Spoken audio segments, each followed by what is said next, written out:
So unless you've been living under a rock, you've probably heard by now that in 2026, you have to be authentic.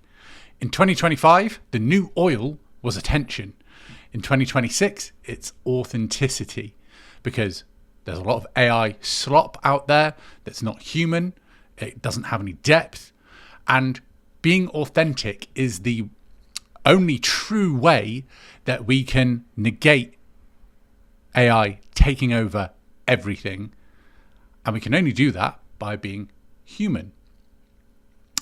But when it comes to being authentic, there's a couple of problems there that arise whilst being ADHD. Number one is that we're known for being perfectionists. And then number two, we're also known for masking, for putting on a performance to try and appease whoever it is that's watching, who we feel we need to be somebody else for because they won't approve of who we actually are. So in this video, I'm going to go over very briefly the kinds of things that I do to try and pull myself away from masking and perfectionism, and hopefully give you an idea of what you'll be able to do moving forward so you can be more authentic. But first, I want to let you know, yesterday I put out a new training on how to be a consistent creator with ADHD. These are the three main key points that I've integrated into my daily routine in order to go from 3,000 to 10,000 followers on Instagram in the space of a few months. In 2026, I've only missed 2 days of the 106 that we've had in terms of posting. And those 2 days that I took off, I did intentionally. So 104 days of posting, 7,000 followers gained from being authentic and being myself and speaking my mind and actually staying consistent. There'll be a link to that below. Go check it out after this video. So let's talk about authenticity. If you are asking the question, how do I be authentic? You have already lost. Being authentic isn't something that you can add to what you're already doing. Being authentic is what happens when you take away everything that isn't real about you, about whatever it is that you're doing, whatever you're putting online, and you lean into the imperfections and experiences and story that make you you. So with perfectionism, which is the first of the main traits of ADHD that inhibits this, I've had quite a journey when it comes to reducing my own perfectionism. My background is in filmmaking. I left school at 16 to study at the Art College in Plymouth, studying film with the intention of being an editor. I had the mindset that I could take any kind of footage that I was given and make it into something better, something good, basically polishing a turd. I did later find out that that wasn't so much the case, which pushed me to learn how to use a camera cinematically, and then eventually leading me to being on camera as well.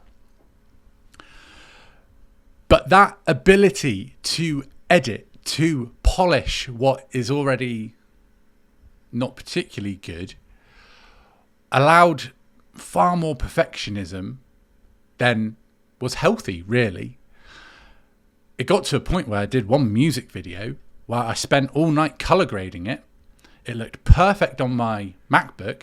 I went and put it on the TV that was downstairs. And because of the calibration of the screens, it looked completely different. And it was at that point that I realized I cannot be spending so much time trying to perfect things that are never going to be perfect anyway. But then we skip forward a few years into me transitioning from being behind the camera to in front of it. And I still had that mindset of wanting everything to be perfect. And I would edit heavily. With short form content, I would edit in the Hormozy style, where it's like quick cuts and no breathing space. Funnily enough, I like oxygen just like everyone else. And if you allow room to breathe, you show what you are like as a human rather than robotic, here's information, here's information, here's information, which to some extent Alex Hormozi is a bit like anyway. I'm not. And then with longer videos like this, I would take out all of the pauses. But something that AI cannot do is replicate human traits and mannerisms. That's the word I'm looking for. So therefore, these videos that I'm doing now are unedited because they allow me to show myself as a human. I have had to utterly accept that I am flawed, I am imperfect, and showing those imperfections is now an advantage. And yes, that is a massive head fuck. It grates on me in the back of my head like, oh, you could be doing this better. I probably could if I was to shoot this video 50 times over, and by the 50th one, where I've forged some sort of a script into the back of my mind, I might do it better than I am now. But realistically, there's a bell curve there of like the first take will probably be the best, and then you have to do a lot of takes along the way before you come to anything worthwhile again. Because with each one, you're more critical of the perfectionism, more critical of the imperfections even, that you are hitting each time. So therefore, you are better just letting yourself be imperfect and going for it. And this then brings me on to masking. So masking, if you don't know, is making yourself palatable, watering yourself down for the people that you're around or that you might be putting content out to, because deep down there's a belief that you are not enough. And when I first started creating content, coming from behind the camera to in front of it, I was still drinking very heavily. And I think you can see it. If you go back far enough and find videos of me from 2020, 2021 or so, I just don't look as healthy. And I don't feel overly healthy now, but that's because I'm 36. I don't feel like I did when I was a teenager. That's just aging. However, I feel like people have said to me, like, you're looking great considering when you tell your story of dealing with alcoholism and coming out of it, like, considering you're 36, you're looking very well, which is always nice. I do love a compliment. But you can see that I wasn't comfortable in myself. And I couldn't think clearly for more than an hour or two. Not just focus. I genuinely couldn't think clearly and have direction for more than about 2 hours. And then once it was gone, the need to get some booze in would kick in. And that would be the rest of the day for me, basically. And it wasn't until I went sober at the start of 2022 where I started shedding all of those layers, where I've got to the point where I am left with being me and I can get on camera and talk as myself with the thoughts coming straight from my mind to my mouth and out to you and be all right with it. And if you want to be genuinely authentic, you have to have not even a good relationship with yourself, but a better, an honest relationship with yourself. If you don't have that, how are you going to be authentic to somebody else when you're hiding parts of yourself to yourself? So the first thing that I would highly recommend, is looking at what you are relying on in terms of substances to hide yourself with.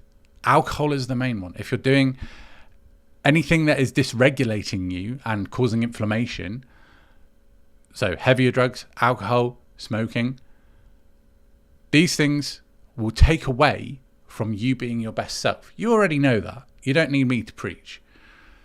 But if you're trying to be authentic on camera, have a look at those things. And if you cannot give those things up, maybe do them on camera. Show your full self.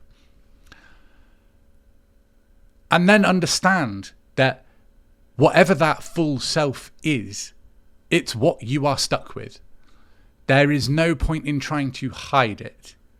You will repel people. I know by how I am talking right now, there are going to be people that think I'm a prick and that they may even leave some hate comments. And for a moment, rejection sensitive dysphoria will kick in for me and I'll go, oh, fuck them. This is mean. And then I'll go about the rest of my day because they are not my people. I also know that some people will watch this and see that I've got a point. I hope, at least. But I know that I'm speaking sense. I know that my thoughts aren't as coherent as they could be, but I've got fucking ADHD. Give me a break. What I am speaking now is my personal story and my experience. Another major key to authenticity is leaning as far into that as humanly possible, because nobody can argue with it.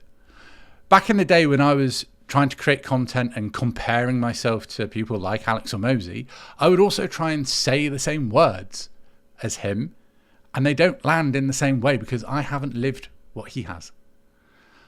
This stuff that I'm saying now, I'm speaking from experience. And because experience is subjective, it also can't be argued with. There are obviously points that I make, often around rejection sensitive dysphoria, that people want to have a contradictory opinion on, which is fine. But in my experience, rejection sensitive dysphoria can be worked on when it comes to content. I know because I've done it. You can't argue with that. You can argue with whether it's possible for you. Fair enough. But it's my authentic story that I have worked for years at being able to speak on camera and not need to edit everything in order to be perfect or to mask what I'm actually like. So, in saying that, I implore you to try doing the same. It's never comfortable starting with that. Speaking on camera is not a natural thing to do.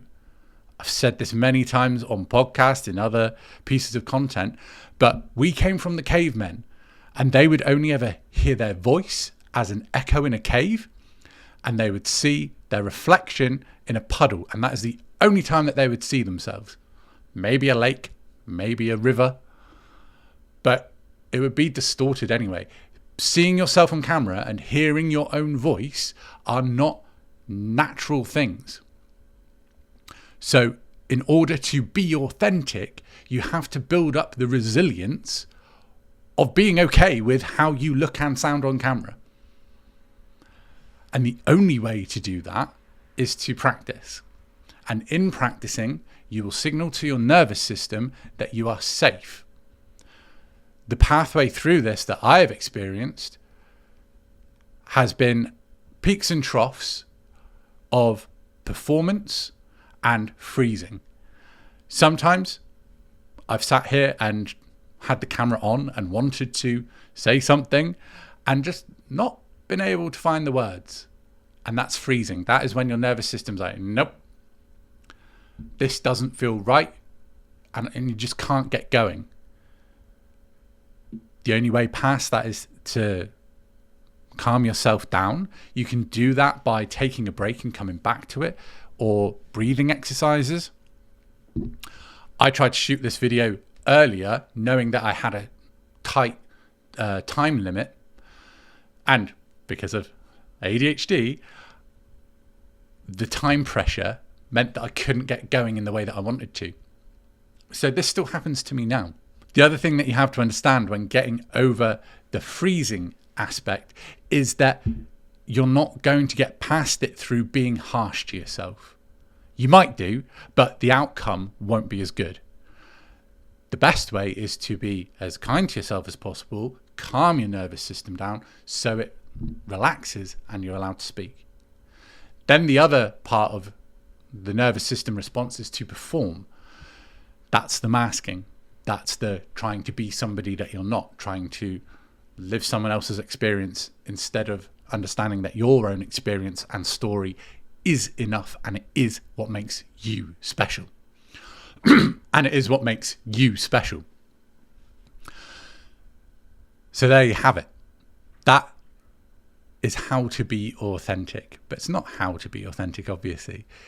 Those are some key points of what I've experienced in terms of allowing myself to be authentic. And I hope that they have helped you and that you can go and be authentic in your own content, despite the problems that ADHD may put in your way. Please like and subscribe. And like I said, go and check out my new training on how to be a consistent creator with ADHD. The link for that will be down below. And I'll see you in the next one. Peace.